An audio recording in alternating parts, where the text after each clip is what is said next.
बांसुरी का अगर हम लोग दर्शन करें तो बांसुरी में क्या है, भीतर से बिल्कुल खाली है ना। बांसुरी देखिए कभी, बांसुरी भीतर से बिल्कुल खाली। कोई कहे कि बांसुरी से ही पूछ ले, तूने ऐसा कौन सा तप किया है, तूने ऐसा कौन सा सत्कर्म किया है कि स्वयं भगवान तुझे अपने अधरों के तकिए पर सुलाते हैं। देखो भक्तों ने बड़ा प्यारा दर्शन कराया। जब भगवान बांसुरी बजाते हैं ना, तो बांसुरी की कितनी सेवा भगवान करते हैं। अपने एक अधर का, होंठ का तकिया मानो इसको देते हैं भगवान, उस पर सुलाया। बाद में भगवान के जो दो कुंडल हिल रहे हैं बांसुरी बजाते हुए, उस समय मानो ये कुंडल एक चंवर की तरह हवा कर रहे हैं, भगवान बांसुरी की सेवा कर रहे हैं। और उस समय भगवान जब बांसुरी बजाते हैं तो उंगलियां बांसुरी पर चलती है ना, तो ये उंगलियां क्या कर रहे हैं, कहा ये मानो बांसुरी के चरण दबा रहे हैं। तो किसी ने कहा बांसुरी तूने ऐसा कौन सा तप किया है। अरे बंसी तूने कई बार गोपियां बंसी से डाह करती थी। देखो जो सुख हमें नहीं मिलता वो इसको मिलता है। कन्हैया सदा इसको अपने साथ रखते हैं, कन्हैया सदा इसको अपने अधरों का अमृत पान कराते रहते हैं। और तब बंसी को देख देख करके कई बार गोपियों को ईर्ष्या होने लगती है कि ये इतना आनंद पा रहे। तो पूछा बंसी ने क्या किया। बंसी कहती है कि ज़्यादा कुछ नहीं, सबसे पहले तो बांस की बंसी बनती है ना, तो बांसों का जो झुरमुट होता है, बंसी कहती पहले मुझे वहाँ से काटा गया, और काट करके जब मुझे लाया गया तो सबसे पहला त्याग बंसी का क्या है, ये अपने वंश से अलग हुई, ये अपने कुटुंब से अलग हुई, पहला इसका त्याग। बाद में जब लाया गया तो बांस तो अंदर से पूरी तरह खाली नहीं होता, उसको खाली किया जाता है। जब बांसुरी बनाई जाती है तो उसको अनेक अनेक औजारों से उसको पीड़ा दी गई और भीतर बिल्कुल खाली किया गया। बंसी उस समय भी न चीखी न चिल्लाई, मौन होकर उस पीड़ा को सहन कर गई।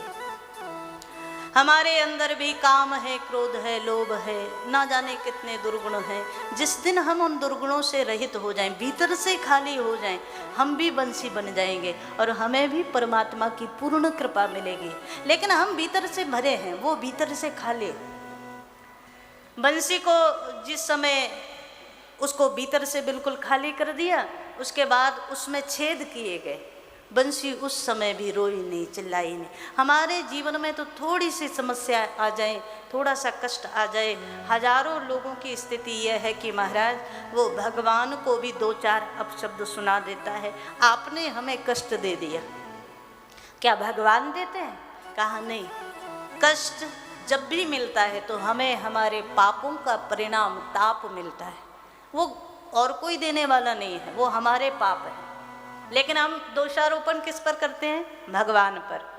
आज बंसी में एक एक अंग अंग में छेद कर दिए गए तो भी वो चिल्लाई नहीं, और इतना बड़ा त्याग जो करती है, उस बंसी को भगवान अपने हाथों में धारण करते हैं, उस बंसी की सेवा भगवान करते हैं।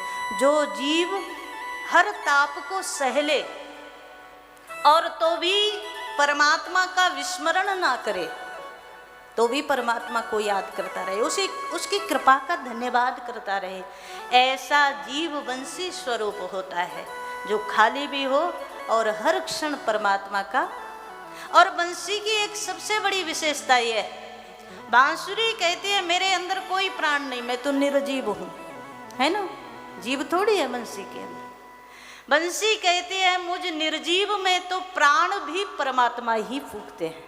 स्वर भी कब निकलता है? जब कृष्ण स्वर डालते हैं। जब कृष्ण बजाना शुरू करें तभी बजती है, जब रुक जाएं तभी बंद हो जाती है। यही जीव के लिए कहा गया, जब हम कर्म करें तो परमात्मा की प्रेरणा से करें, उसकी कृपा में बैठकर करें, और जब भगवान कह दें कि बस इतना ही, तो उससे ज़्यादा आगे भी ना दौड़े। जो परमात्मा के आदेश, उसकी प्रेरणा से चलता है, उस पर कृपा होती है। ऐसी बांसुरी का सुंदर निनाद आज भगवान ने किया है यमुना महारानी के तट पर। और एक एक गोपी के कान में ये बंसी पड़ी और सभी गोपियाँ जो अपने अपने घरों में कार्यों में लगे थे, सबका कार्य छूट गया, काम छूट गया। और श्री सूत जी महाराज दर्शन करा रहे हैं स्थिति का।